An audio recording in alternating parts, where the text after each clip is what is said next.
I'm from Greensboro, North Carolina, and my church made its first CPC mission trip in, I think, 92 or 93, which was one of the first years that CPC started coming down here to Piedras. When I was 16, we built our first house in Cenizo, and I was hooked. I was just learning Spanish at the time. I was in high school.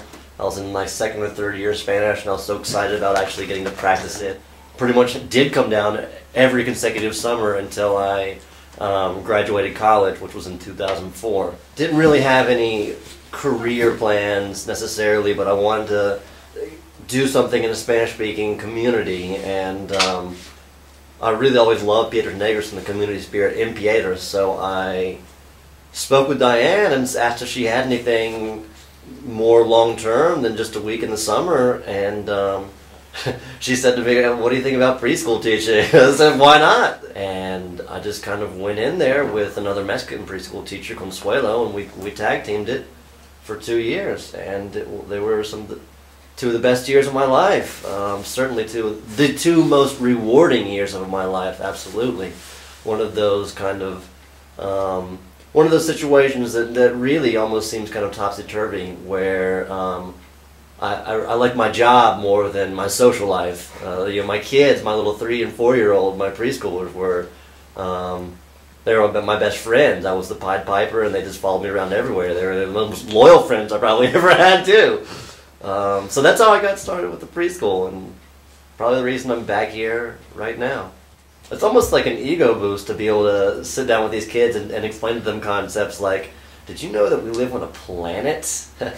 It's called Earth, and the Earth is within this giant, giant thing called the universe, and the universe is full of stars, and all those stars that you see, they're just balls of gas, and there are endless things that these kids are just eager to learn and eat up, and that really will be very, very long-lasting for them as they continue their educations. We have a library now as of just a year. We have sometimes upwards of 50 visitors a day, mostly kids, and it's been very rewarding for me to see some of my preschool students that I taught. You know, Jose Luis couldn't even color inside the lines.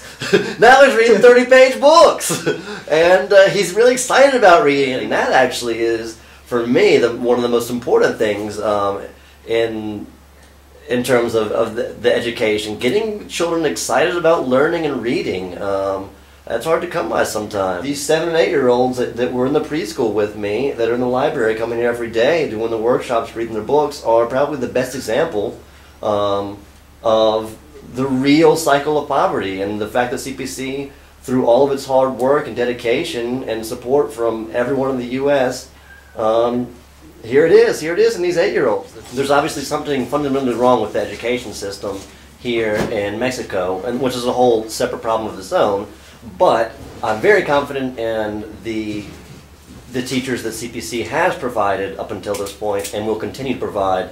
And if I had to give a blank check, I would put it all in the name of education, because that's where we are right now, and that's the most important step for CPC to continue what it's doing.